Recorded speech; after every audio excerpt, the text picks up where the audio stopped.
Good afternoon, everyone. Welcome to today's webinar, Trading Consolidated Breakouts with Peter Borish. Today's presenters are Michael Martin, who is a trader, author, and coach at martinchronicle.com, and Peter Borish, who is Chief Strategist of the Quad Group and also is a trading coach. Welcome, Michael and Peter. Hey, thank you for having us. Thank you. Pleasure. Our pleasure. Thank you. My name is Tom Hartle, and I am CQG's Director of Product Training. I will be your host and moderator today. Before we get started, I want to mention a few housekeeping items. All participants on today's webinar have been muted. If you have any questions during the webinar, please enter them into the Q&A section window at any time during the presentation. We'll have Michael and Peter answer the questions at the end of their presentation. If you are viewing the presentation in full screen mode, you can find the Q&A in the WebEx toolbar at the top of your screen in the drop-down menu on the far right. If you're having any sound issues, please contact the host via WebEx chat. We'll be recording today's webinar, and it will be posted within 48 hours to the events section on news.cqg.com. All registered attendees will receive an email link to the recording. Now, it's my pleasure to introduce our presenters. Michael Martin has been trading for 24 years. He is the author of the book, The Inner Voice of Trading. He is a trader's coach at martinchronicle.com. For his book, he condensed all the insights he's learned through his own reading, his own trading experiences, and from having interacted with some of the world's best traders, such as Ed Sequoia, Victor Sperandio, and Michael Marcus. Mr. Borish is a seasoned Wall Street veteran and was a founding partner of Tudor Investment Corporation, where he was Director of Research for 10 years. Today, he is Chief Strategist of the Quad Group and its affiliated companies. He's very involved with recruiting new talent for Quad advisors, and he serves as a trading coach to help traders develop a methodology to enhance their trading performance. As a philanthropist, he is a founding member of the Robin Hood Foundation and Math for America. He is also an investor and member of the board of directors of Charity Buzz. And so, Michael, I'll turn the webinar over to you now. Thank you, Tom. Appreciate it very much. You know, I can go back to my early days doing research as a hedger and using CQG. You used to have to put the satellite dish up on the roof, which was a whole other skill set, and they would send it to you. You'd have to take it up there yourself. You didn't have installation included. It was great fun, and I've been a user ever since. So this is a bit of a homecoming. You know, Martin Chronicle started out as a blog, as a play of words that Rich Blake came up with, based, of course, on the Ray Bradbury book, Martian Chronicles, and is now a full-blown financial literacy and education publishing company. We publish thought-leading white papers, both free and premium educational videos and audio podcasts.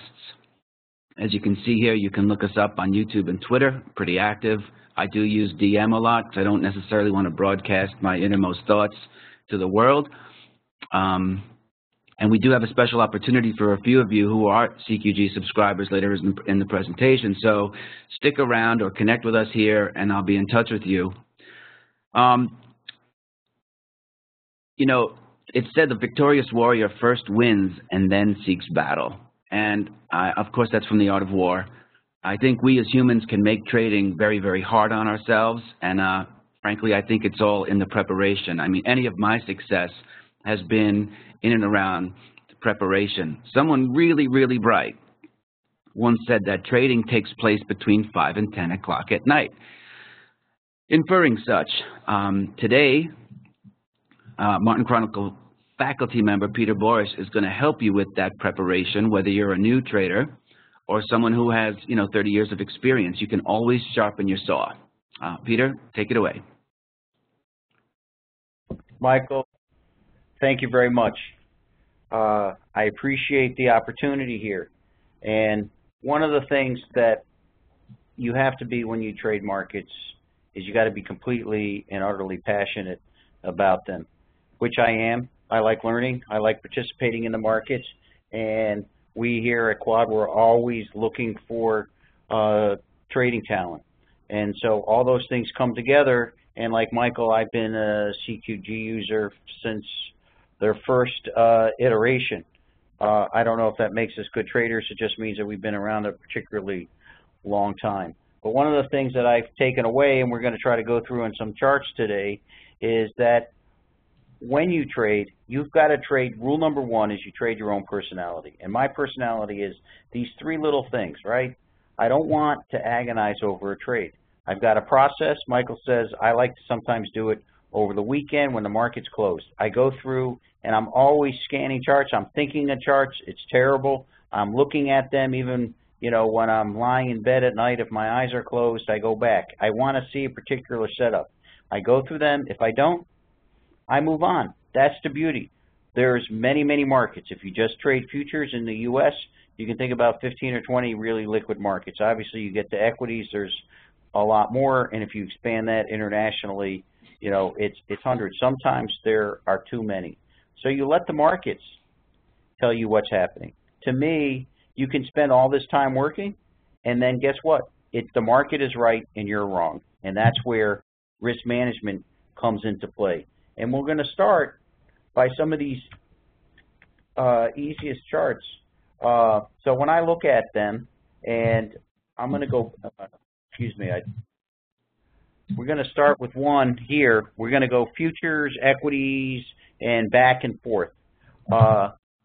When we look at consolidation, I always like to keep in mind that there's a saying, right? The longer, the bigger the brick, if we picture a brick, right? So the longer the sideways process, the bigger the trip. So if it's a long sideways consolidation and then you break down, you're going to likely have a bigger move. So that's a function of your time frame. If you're trading a 6-8 day consolidation, then you're not going to expect really more than a 3 or 4 day to the downside. If it's been many months, it's going to be much bigger. So what do I use to look at a trigger? One of the things that I always look at, and it's important to me, is I look at the notion, how do I define a consolidation? I look at it multiple lengths, moving averages, when the slope of that moving average becomes relatively horizontal. That's telling you that the market is not moving. It's nice to see when the market's not moving, because you're going to see, if you look at the bottom section right here, that you're going to see a corresponding decrease in volume, right? Lack of interest in the market, sideways, to me, a definition of a consolidation. The other thing when you have a consolidation is be patient. That's an enormously difficult task. All of us in this business, we're in it because we're traders. We're not sitting there, we're not investing, we're not separating back. So sometimes we like to force a trade. I can't tell you how many times I've lost money because I anticipate something happening rather than wait for it happening. One reason to start with this dollar index trade is, and by the way, I'm going to be a little facetious here, right? So you look at a CQG chart and you see this line right here and you go, oh boy, that could be a bad tick, but we know there's no bad data here. So if we look at this consolidation over this whole period of time, right, and we say, okay, moving averages, you define that, sideways, no volume, and then there's a spike, and you're sitting there on that day after we've had this nice little run up, and you go, I know it's the top, I know it's the top, I'm going to sell. And then guess what? There's this day here, and you're seeing the breakdown, and you're saying to yourself, you know what, I'm not going to wait till we take out this low right here. I'm not going to do that. I want to get a little better trade location. I'm going to do it correctly. And guess what? You sell it before there, it doesn't take it out, and then boom, it snaps back, it rallies, and then you're totally lost because you have no idea of risk management, what you did. You traded on hope and expectation that you think you were smarter than the market rather than waiting for the market. So now you wait till the next time down where we do this whole thing right here, and now all of a sudden you have a decline. Not a long-term consolidation, enough that you're going to have it. So now the question is this a valid breakdown? To me, how do you define two things when you trade a consolidation breakdown? Right? What's my unit size going to be? How many contracts am I going to put on? And what's my risk? Well, those two things are a function of the same, they're opposite sides of the same equation.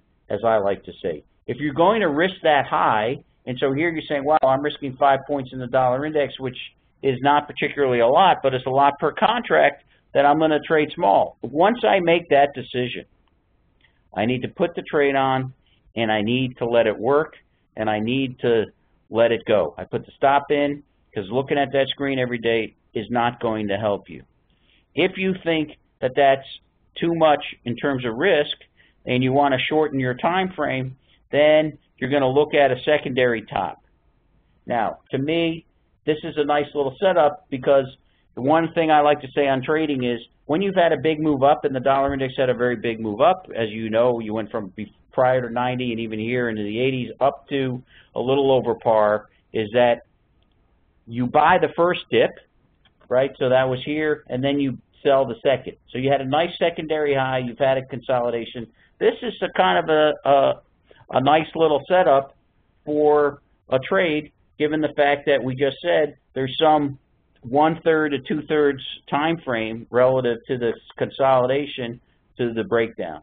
So here for me, at a minimum, I would have my stop in the range of 98. And so if I can lower that by a couple of cents, then I can trade a few more contracts. I can try to put the risk reward in my favor, and then as that moves in the direction of the trade, I can then decide, but I need to pre-game. I need to do all these things. I need to pre-game. When am I going to move my stop?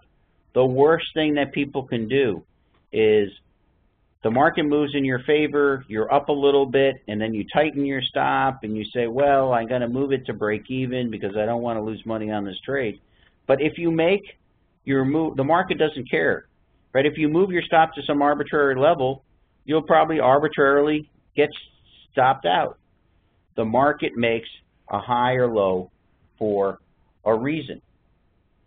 Another better trade, and again, I'm not picking winners, and we're going to go through this, right? Trading is a difficult and emotionally more difficult. It's intellectually difficult, but it's even more emotionally difficult, so you have to have a process. This trade here is a bit of a classic, right, in terms of sugar, because you have this consolidation, you've had this low beforehand, then you went up and made a high, a secondary high again. I always prefer a setup, right? So I'm not smart enough to pick tops and bottoms, but I'm sure if I asked for a show of hands, if we were all together in a room, how many people want to be the smartest guy in the room, myself included, because I love to pick tops and bottoms. It's fun, right? That makes me feel smart, but I lose a lot of money trying to pick tops and bottoms. So I like a secondary move, and then I like a reaction, then I like a consolidation, and then I like a breakdown. This is textbook, right?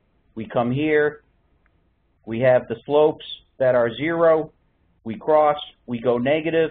Now, one of the things that's important in this sugar chart, which I tend to look at in terms of taking profits, is that when the shorter-term moving average gets too far removed from the longer-term moving average, it's another indication, or it's an indication that we're oversold. That's when I'm going to start to play defense, or that's when I'm going to take profits. One of the things about markets is I might take a little off the table, but I'm going to keep something out there. If you keep in the back of your mind that big moves happen from, in this case, short, from oversold conditions, or they happen from overbought conditions, right? Because the people come in, they're trying to pick the bottom, and then bang, you get this wipeout. So I try not to take everything off the table. But when you see something here, in this case, where the moving average has gotten far apart, it's likely to be some consolidation. You look at the risk reward here. So when I'm trading, right, so if my stop is above here and I've made 2 times, 2.5 times what my initial risk is, 1, I may take something off the table. 2, I'm going to move my stop down. 3, when I see this separation, that's when I really may take a little bit off the table, and I'm going to keep some on. So here we're getting a new setup. Right, we've had another consolidation in both the up and the downside, and it's conceivable that we go, the moving averages, right, they're starting to converge, the oversold condition is relieving itself, that does not mean that it's time to buy. That could be there's another leg down. So you have a smaller piece, you may want to add to it on a new signal, or above these recent highs you get stopped out. If it's a proper setup, then you can reverse and go long. I personally am not very good at reversing positions. I'm good at getting in, I'm good at taking profits, I'm good at getting flat. But going from short to long on the same trade is not my strength. And again, I said at the very beginning, you have to trade your own personality. And some people are better at that. I try to say at the beginning, right, let's be agnostic, have no view of the markets, but emotionally, when you're short something, to think that it's going down and then 2 minutes later because you get a reversal signal to go long, I'm not very, very good at. One of the other traits, which is a market all unto itself. And if anyone looks at this chart and defies, it's the E-mini S&P. How many of us get trapped into trading the E-mini S&P when there are so many other markets out there in which to trade? Think about this for a second. If you're buying the E-mini, you're buying 500 stocks. How many times in history has all 500 stocks gone up in a day? Very rare. In fact, I'm not so sure it's ever happened. I know there's a couple days where they've all gone down, but going up's a different story. So that's very difficult.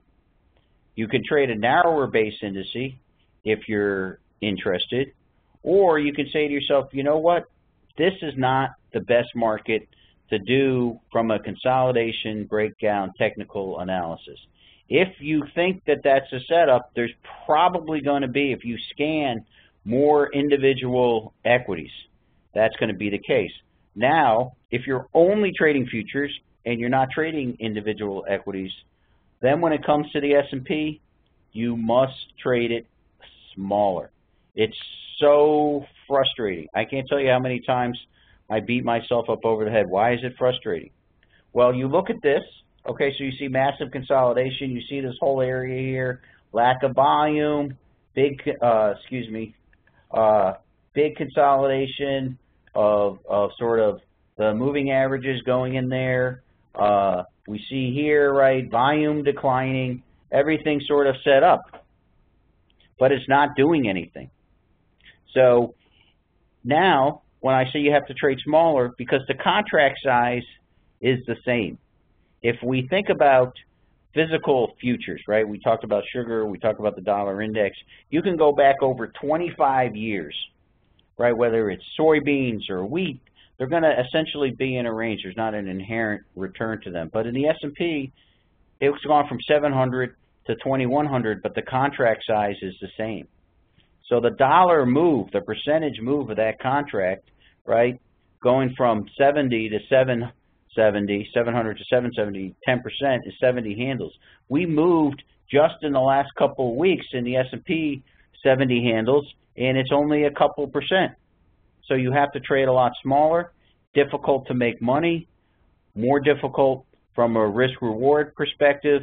So it's not one of the markets that I would get caught up in, though we all get caught up in the E-minis. And by the way, right, the NASDAQ, because it's more volatile and it's had an even larger percentage move off its lows, is potentially worse. Now, if you're thinking about trading in general and you're looking at a macro view and you want to say, well, I'm going to use this for divergences of my trading in my individual equities, whether it's the S&Ps against the Dow or the NASDAQ, or I'm going to look at the broader stock indices like the Dow Jones Transportation, right? So I'm looking at it today, right? The Dow Jones Transportation is making new yearly lows on the same day that the S&P is making new yearly highs.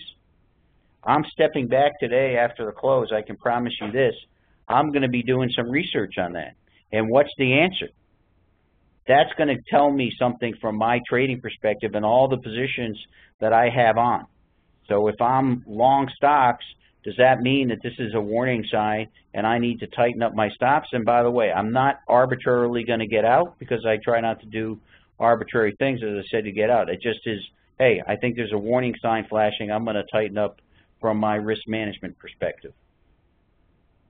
Crude oil, this is a fascinating chart because when we look at this chart, and we look here, and we had some consolidation. Not necessarily, we didn't take out this high. Got to be careful on crude, right? Because this is a per contract basis, as you know. If you're going that far back, right, you would be trading the near month, and so you got to deal with basis rollover and things. But we didn't do that. Then we came down here and we made new lows. Now look at this for a second.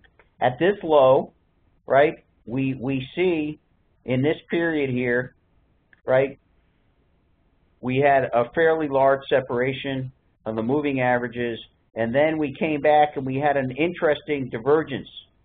The moving averages were starting to consolidate and come together. That was an interesting warning sign. But at no time here have we had a really sort of longer term buy signal in crude oil. This is another example of, do I stay in a market, do I get out, or do I try to pick the bottom? How many of us, so think about that for a second. Crude has gone from 100, it went down to 45, and then it had a little bounce. And what did we say earlier, right? You want to buy in a big move, and then I said you buy the first dip. In this case, right, you sell the first bounce. We had an interesting high right here. If we get a setup, which we've had over these few days, and these moving averages start coming together, the trend is down. The longer term trend is down.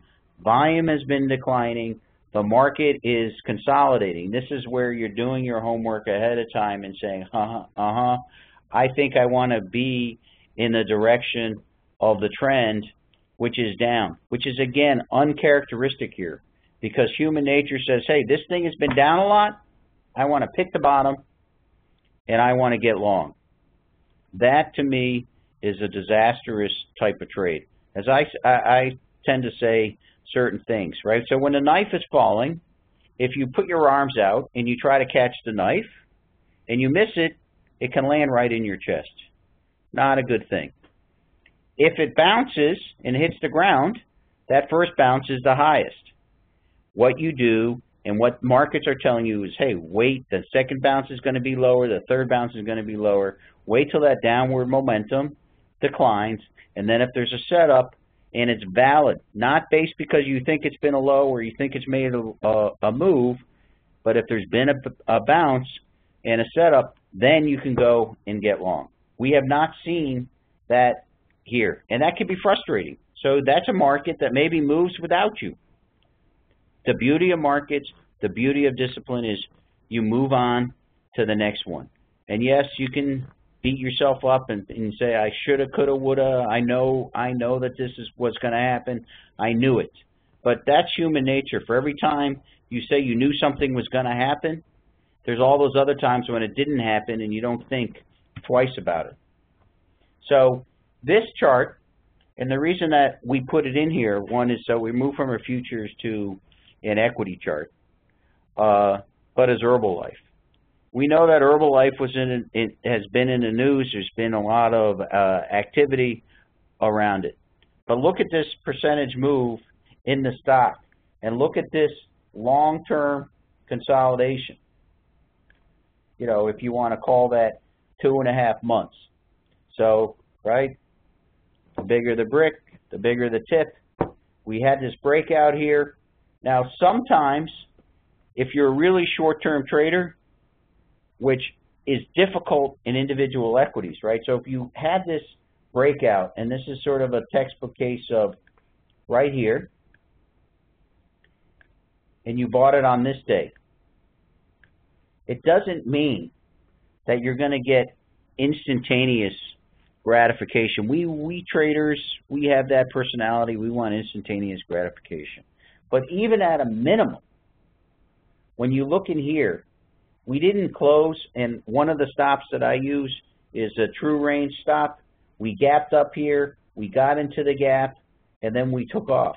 But even if you bought it here and you feel like the first couple days you're thinking to yourself, I cannot believe what an idiot I am. I bought this breakout and it didn't work. And guess what? Sometimes that does happen. In this case, you waited a little bit and then you had a nice move. Now the difficult part from a risk management perspective is you look at that risk reward here, right? So if you're buying this high at 35 and change and you're risking 30 and then it goes 3 to 1, do you know, take some profits up here? Now, yes, you have a spike. I always put whatever my personality is in terms of trading, whether it's 2, 2.5, or 3 to 1, right? If you're not going to make a minimum of 2 to 1 on a trade, you shouldn't do it. So that's the perspective sort of ahead of time. That's why a little longer, you know, you need a multi-week sort of consolidation, right? So you can have that brick to tip that's going to justify a 2 to 1 relation. Hey, the beauty is throw the order in the market. Put it in there. When you make the trade, you make the initiation, put a stop in, put an initial profit level in on some mounts, and follow it through. This worked nicely. Now, the moving averages didn't get inherently far separated, and of course you had this bad news now, but forget, you know, consolidation breakout for a second. If you said to yourself, hey, when you break out, a natural retracement level is to the breakout level, which is where we went to here, that's an interesting place, right? So at that point, you know, if you take some profits and then you want to play with the markets other, then you can move your stop up to that break-even level or to your to that true gap. One of the two. As long as you're consistent when you do it and you're not arbitrary. It's very important when it comes to trading to not be arbitrary. Now, some markets are really, you know, not tradable per se. This is a difficult market, but this is a market that actually set up for me perfectly and led to an instantaneous loss. And this is when you feel like a complete idiot. Unfortunately, if you're in this business long enough, you're going to do that. Now, what am I saying? Okay, we had a low here, right at this point.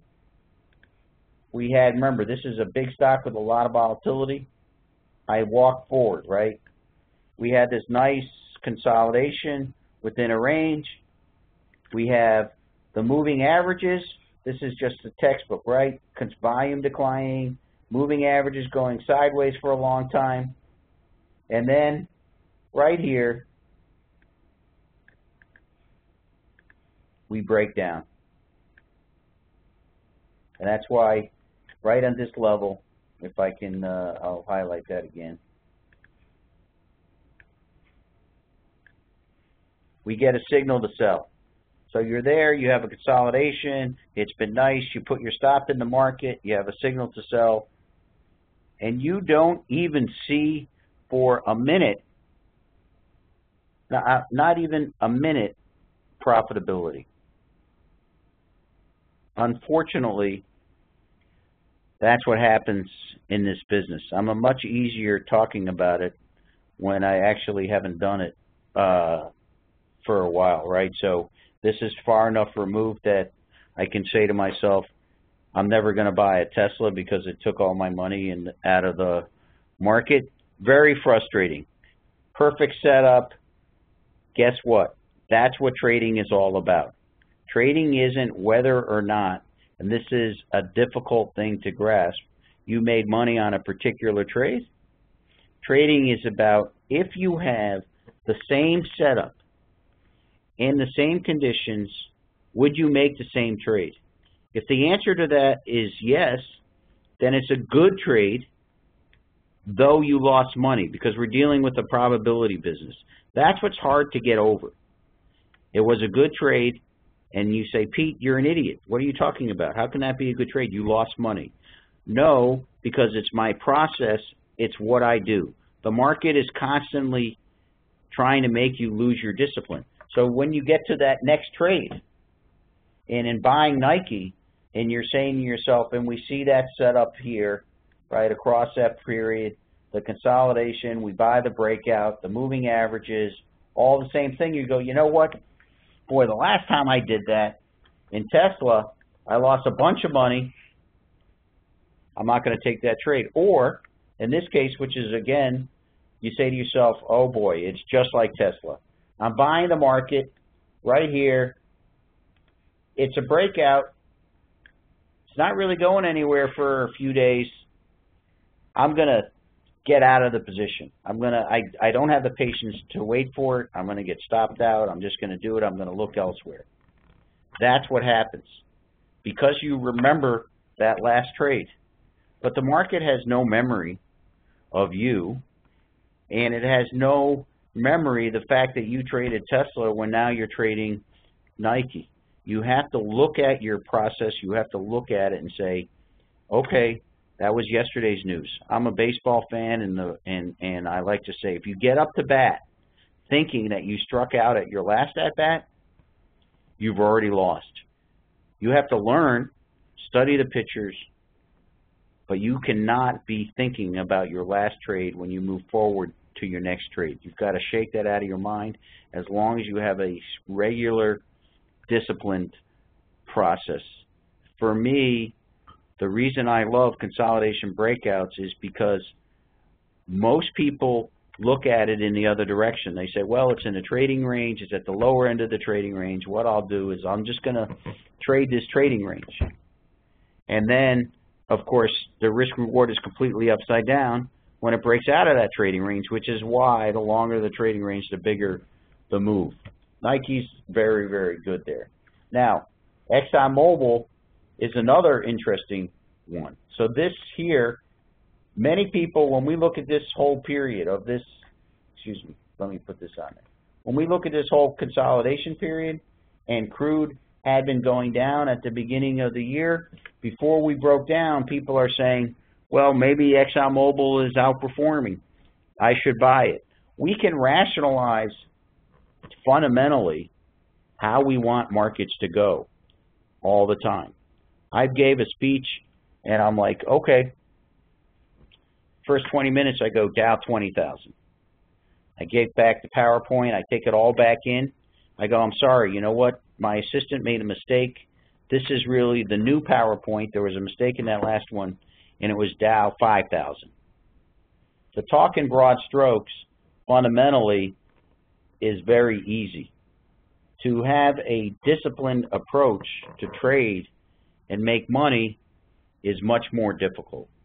One of the things that we talk about here is that in the case of ExxonMobil and some of these bigger market cap stocks, and also in futures, is to look at different time frame charts, particularly weeklies, when it comes to the breakdown here.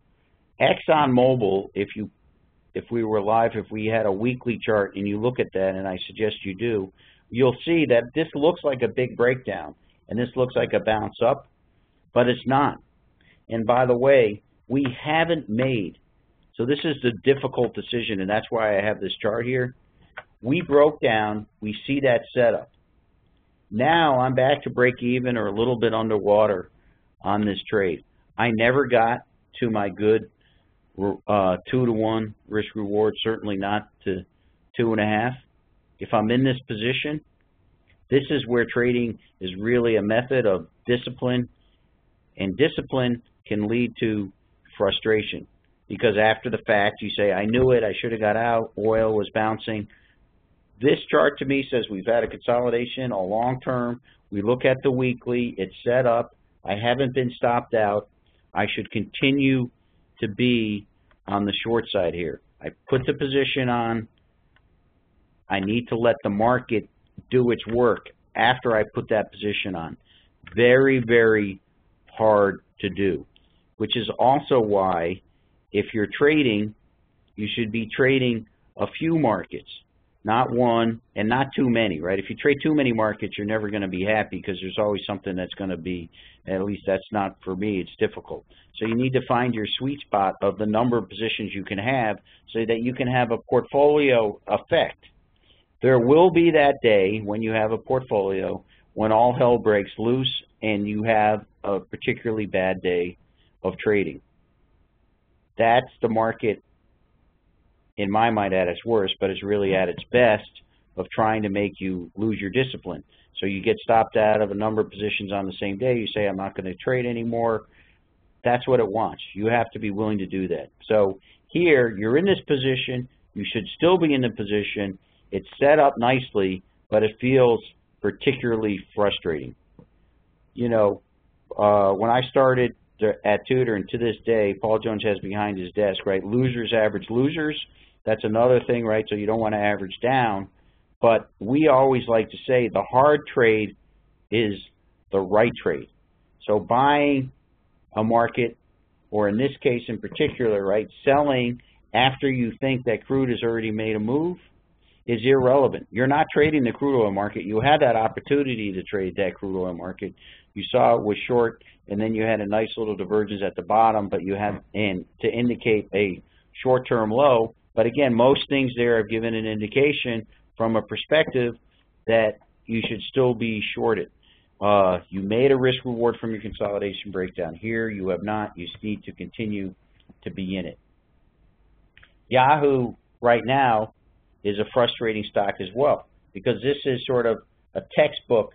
Forget, I'm not going to talk about prior to the gap down. So let's just say that this whole period is a little bit like Tesla. We've had a consolidation, we had a couple down days, and now we bounce back. Should I be short or long against this? The moving averages are still going sideways. Volume has declined. To me, you want to be short. Now, the risk reward here is either I put my stop here, or I'm going to put my stop slightly higher, which is right here, because that's the true gap. There, again, what's the rush? We want instant, we want to trade, we want to put it on, we want instant gratification. I want instant gratification in most things that I do in life, but that's not the way life works, and it's certainly not the way that trading works. And here at Quad is a perfect example. We look at the setups of some of the transportation stocks. It's been particularly frustrating. They've been set up to break down, but then they break down a day, they bounce 2 or 3 days, but now they're all sort of validating that trend and that discipline of being patient. Such a contradiction, right? We're in markets, we like the activity, we turn the screen on, we study, we said at the very beginning you have to be completely passionate about it, you got to be thinking about it all the time, and then you put the position on, and you sort of have to say, okay, I've done my work. All your work is done pre-initiation. Entry, stop, profit levels, and then if you get to a profit level, moving your stop either to break even or to another level, and then as you move down, hopefully, those are all good problems. If you get to a better risk reward, moving that down. Then we've done all our preparation. Then the market has to do it. So it's hard when we've been in complete control, and then we have to give up control. Again, trading's an uncharacteristic behavior for most people. That's what separates you if you're a successful trader. Right? What is my human characteristics? I have to study myself to be a really good trader. So now we're set up in Apple, and I personally think that this is a very interesting one. Are we set up? Have we taken out this low? No, we haven't taken out this low here. So now I'm being patient. I look at this as a setup. Is it an ideal setup? Everybody's long Apple. One of our mottos here when we're looking for talent is, I'm not interested in paying somebody 2% to be long Apple, right? I can do that. I'm interested in people that can generate alpha and know how to trade. This isn't as ideal as some of the other ones. Why? And this is going to be a warning flag for me, because this made a new high here. It's not a secondary high. The consolidation breakout or breakdown level is better if you had a secondary high. But here we made fractional new highs on news. That was its earnings day. and we closed lower. Now, I don't look at individual equities, and I'm not, you know, oh boy, it's an outside down day. That doesn't mean a whole lot to me. Why? Because if you know ahead of time, which you do when earnings are coming out, and you know that it's a known volatility event, then you would expect the days beforehand to be a narrower range, because why would people rationally trade big in front of a known volatility event, right? Am I going to trade bonds at, you know, 829 on the first Friday of the month when I know the number's coming out in 1 minute and volatility is going to pick up? No, that's not trading, right? If you want to gamble, that's a different story. But trading is trying to look at information and put the risk reward in your advantage, not gambling where you don't have an idea. So I don't look at that, and so now I'm being patient, right? Again, volume has been declining. The moving averages, there's a divergence from 1 cent, right?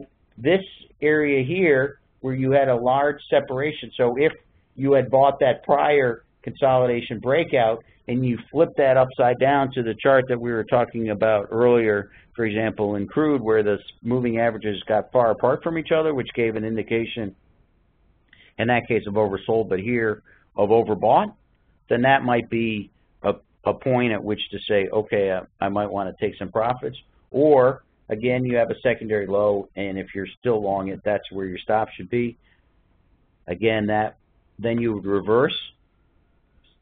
Not easy for me, maybe easier for you. But regardless, if you want to look at that divergence, you're saying to yourself, there's this consolidation between the moving averages, and you had a spike in volume on that earnings day. You didn't have much consolidation in terms of you didn't have any breakout in terms of the moving averages. So maybe that's a little bit of a warning sign. Those are all pieces of the puzzle that you can put together. So this isn't an idealized setup, but if you told me that, I would say, I'm looking at the market, I'm looking at a consolidation, and if we do our research from earlier on the transportations versus the broader indices, and Apple is the largest weighted stock in the S&P, then this is a much better setup to participate in than the S&P chart that we looked at earlier, if you want to try to take something off the table or you want to try to get short. Disney was, you know, sort of here's a most difficult trade in the world to make. And sometimes if it's too hard for you to make that trade, you don't make it, because we had this big consolidation, we had this moving average. This was obviously a gap up on an earnings day. Now I say to myself, wait a second. The risk reward becomes too large, because if I'm buying on the open of that day, assuming you're not trading in the aftermarket, right, where you're buying here, so you have the gap up, and you know what? Then you move on to the next one, and you say to yourself, I didn't miss it.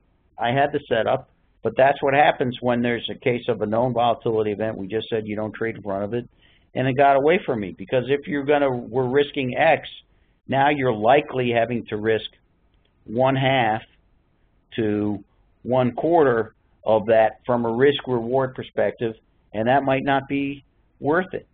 And Disney right now, this is another example of an outside day on earnings, the next quarterly earnings.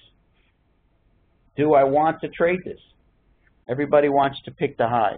I want to pick the high in Disney. I don't quite get it. But that's beside the point. The market is saying, wow, this is strong, it hasn't broken down. I may, at some point, if the moving averages, as you see here, the volume is consolidating, this may give me a nice little setup somewhere if I take this out. And you say to yourself, well, that's far away. It's not really that far away, because look where it's come from, look where it's been, and you say, okay, I'm going to let the market do its thing. Not very easy for us, again, given our personalities as traders, to step back and just let the market do what it's supposed to do. And now I'm pre-gaming. I don't have to look at it. I can put a stop in there If I want to, I can leave it in the system, and it may get hit. I may say, well, you know what? This is good for the next 5 days, next 10 days, but after that, I'm going to relook at the setup to go ahead and do that particular trade in Disney. There's so many charts, so many markets, some things you say not to do. This is a textbook case of frustration. Perfect setup, but the real world is not, you know, and when it comes to markets, it's not a laboratory. And we've seen a lot of people lose money because they think the market is continuous and they make trades on the assumption of that. But this is a perfect case where you have gaps.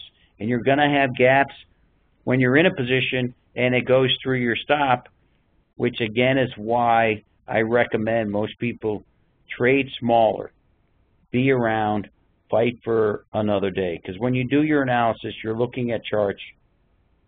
You're going to tend to pick out your winners historically and forget about your accidents. But going forward, trust me, there will be accidents. It's just the nature of this business. So I wanted to leave some time to answer questions if possible. And I just want to leave you with this notion that look at the weekly chart. Everybody looks at daily charts. If you're looking for a setup for consolidation breakdown, the weekly charts can be particularly helpful. I just suggest you look at two. Look at that dollar index before it broke out to the upside and see how neat it was on a weekly, as well as ExxonMobil right now, because it's just happened, on a breakdown on the weekly. And see if that gives you the confidence to stay in that trade a little longer than you would otherwise, because you put it on and it's gone nowhere. And again, time is your ally. That's one of the things I always like to make time your ally when you're trading here. And if I see anybody looking at daily charts, looking at, you know, in this case we had 21-day, 34, 55-day moving averages, and all of a sudden they're looking at a 5-minute chart, that tells me that they're in a losing position and they're looking at an excuse not to get out of it, and they've lost their discipline. Once you've done that, the market has you, and you're going to lose money until you get out. So once you start changing your time frames or the chart you're looking at, you're looking for excuses, the best thing to do at that point is to take your pain, because you're not going to do that on a winning position. If someone could tell me when they went to a 5-minute chart on a winning position, I'd be very surprised. So thank you. I'll pause here for some questions. Thank you, Peter, for your presentation. You did just mention it. We've had a number of questions about the MACD settings, and you just actually said the numbers. But also, I think you are using simple moving averages in that MACD, correct? What was that last part? You're using, it's a SMA, simple moving averages for the 21, 34, and 55-day MACD settings. Yeah, they're not long enough to use an exponentially weighted moving average, and if you get to the shorter ones and you do that, then if you have one volatility event, it changes it. So I prefer to keep them simple. Okay. And could you kind of, review a little bit more about how you define a consolidation period? So is it the combination of the MACDs and the flat MAs? Just as a little bit of an overview on that again. So my first perspective is I'm looking at charts first and foremost, and I'm looking for what's been a move within a trend, and then I'm looking for a consolidation. Then I'm going to look at the moving averages to confirm that it really is a consolidation and it's not just my mind playing a trick on me. So a lot of times you'll see a consolidation, but that consolidation is happening because we saw in some of those other charts that the shorter term and the longer term moving averages are so far apart that it's just a market taking a breather and they're moving towards each other, but you haven't had, but the slopes are still not horizontal. then I'm going to look at the MACD. So it can be, it's, and in terms of time frame, right, a consolidation needs to be at least, you know, I look at a month, I'm saying it's 21 trading days. I want to see at least 3 weeks, 15 or so trading days to determine a consolidation. Okay. So then I'm going to be in that position, you know, as I said, about 5 days or so. The longer the consolidation, the more frustrating it is for people, and that's why there's a bigger move, and those are obviously rarer setups, but they tend to be more profitable. Also, in your experience, do you have some thoughts about how high-frequency trading has impacted these breakouts? Well, I wouldn't say necessarily that it's high-frequency trading per se, but with systems like CQG that are more widely available and affordable, many people can see these types of things. And if you go back to sort of trend following CTAs, which is a whole other subject, but many of them trade some notion of a breakout, that there's a frustration because you see it and then it gets broken out and then it comes right back into the pattern. That's a lot of people sort of, you see that, you know there's a lot of stops there, and so yes, it's likely to take it out. So are high frequency people going to benefit if it's immediate when that's taken out, or shorter term traders?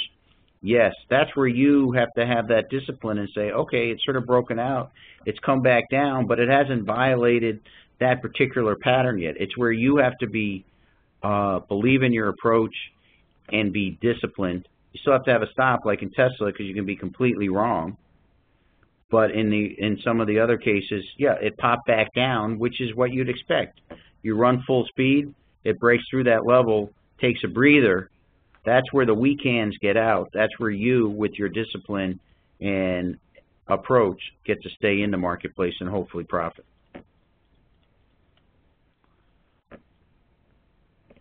Okay. We'll just hold on here for just another minute because we've covered pretty much all the questions. And what we're seeing here right now on the screen is the contact information for both Michael and Peter. And also, if any of you have had some sound problems, this webinar is recorded and you will receive an email and be able to access the webinar in the recorded version within 48 hours. And for those who are also on, I would very much appreciate if you want to give feedback to Tom or Michael or myself if there are things that were not as clear as they should be. One can always improve. A lot of times I do these and I do them because it forces me to think and take a little bit more disciplined approach, and it helps my trading. So I'm sure those of you who are listening, I will very much like to get that feedback. Okay, thank you for that offer. Here's a question about this, the MACD work and the consolidations. Do you think they work better in any one particular asset class, such as commodities versus currencies versus equities?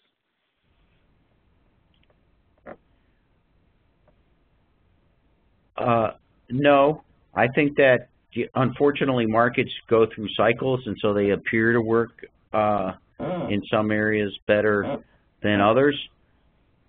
Obviously, there are clearly many more equities, and so that's an area of which one can focus. There are certain commodities that the broader ones, the more liquid ones, they work nicely in, and I would participate in that. And then there are certain markets. So historically, for example, we all have markets that have beaten us down pretty good. I can think of the Japanese yen. That market has taken the better of me, and I might say, you know what? And corn is another example where corn doesn't really move, and then it just makes a big move because there's a crop report or there's another condition. Those are not the type of markets that I'm going to participate in. Unfortunately, we learn those the hard way through history, where soybeans and wheat tend to be a more fluid market and therefore have a better chance in the consolidation breakout opportunity.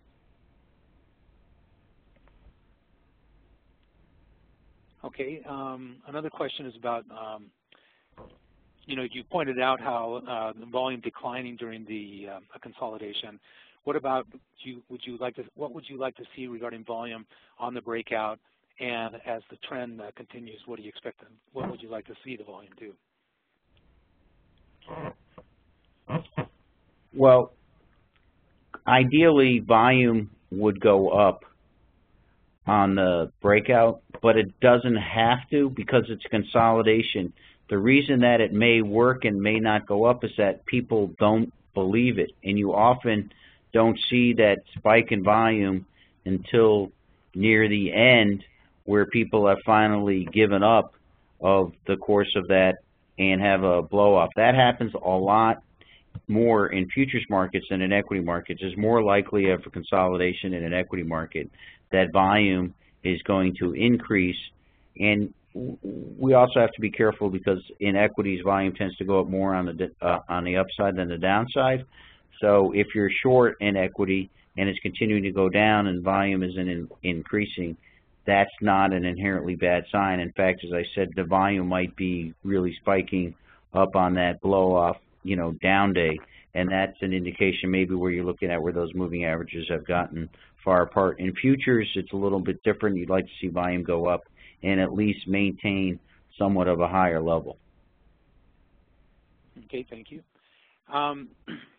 Considering the length of your career, are there any, like, 2 or 3 lessons that you learned early on in your career that are still applicable today? That's an excellent question. First of all, the biggest and most important lesson when it comes to trading, and I end sort of, you know, my trading PowerPoint on this usually, is that if you survive, you win. That you need to be learning lessons every single day, and if you think you understand the game, then that's when you immediately get in trouble. And I'm constantly reminded of that, and I'm constantly being humbled by the markets. It's a long sort of educational process of constant frustration, you know, 2 steps forward and 1 step back. But I think the 2 lessons that I said earlier, right, that I don't average down, because averaging down works until the one time when it doesn't work, and then you're out of business, so I don't average down. And the hard trade is the right trade. So I'm agnostic as to level. Right, there are people that said, you know, bunds can't go through 2%, then they go to 2%, 1%, 1.5%, 50 basis points. Right, I'm agnostic about that. I've given up on saying where the high or where the low can be. If there's a setup and there's an appropriate risk reward, I'm going to do that. That's the one thing that I've learned, not to try to be a topper. It's fun to gossip about that, and I love to gossip. I'm a Mets fan. I prefer to gossip about baseball. And after the draft last night, gossiping about the Knicks is another going to be another disappointment. But gossiping about markets is a lot different than participating and trading in them. And that's an important lesson. Thank you. Another question, a little bit more specific in terms of, you know, the position sizing. Do you have like a formula for that you use in your plan? Yes. Yes, and for everyone else, it's different. But if I'm looking at the size of my portfolio, and particularly I don't risk more than, you know, 30 to 35 basis points, right? So of a percent, a third of a percent or so on any given trade, because I'm going to have a diversified portfolio.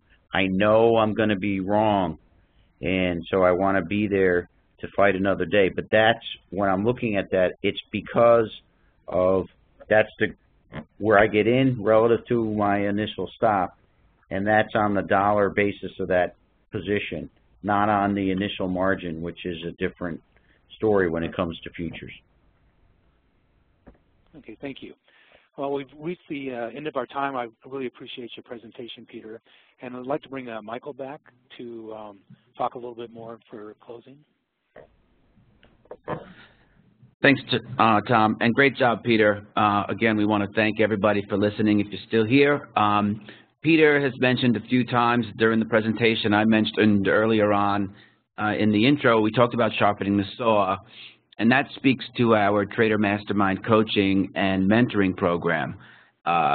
Coaching and all that applies to everybody, whether you're a newer trader or someone who has an established track record and their name on the door or offering documents. You know, your clients are trusting you as a fiduciary, and you have to perform. In our space, if you don't perform, you typically don't make money. I will share with you right now, the world is starving for great money managers, and that's where I think we come in. Our program is built basically to help you do what you do better and perhaps even more consistently. That can include learning new trading techniques such as, you know, intra or intercommodity spreads, how to work on your mental or physical health, and especially how to grow your company and your business. You know, if you want to hire people, if you want to raise assets. At this point, you know, check out that link. It's at the blog, martinchronicle.com/Peter. We are willing to take on a few CQG subscribers in the Mastermind program, which is otherwise closed to the public. Peter and I have decades of experience in both trading and teaching, and, you know, hence CQG, we use the same tools as you do. So you'll be working within an environment that you're very, very familiar with. So I don't want to get too into it now because we definitely had time. But if you go there and register, we'll reach out to you after the holiday, Monday being the holiday, and we'll begin the dialogue. Just to manage everyone's expectations, we can't take on everybody in this space because of the time constraint. If you do it right, you really have to pour on the time and the effort with people to make sure that they win and that they get the better part of the deal. So we have to kind of limit it to the number of traders and executives that we work with. So with that, have a great holiday. Peter and I would like to thank you for participating in today's webinar, and also to Tom and Ami at CQG for hosting us. Thank you kindly, everybody. Michael. Thank you, Peter. Thank you, Michael. This concludes our webinar. As I mentioned at the start, this webinar was recorded, and you'll receive a link to the recording via email. Thank you again, everyone, for attending. Have a good holiday.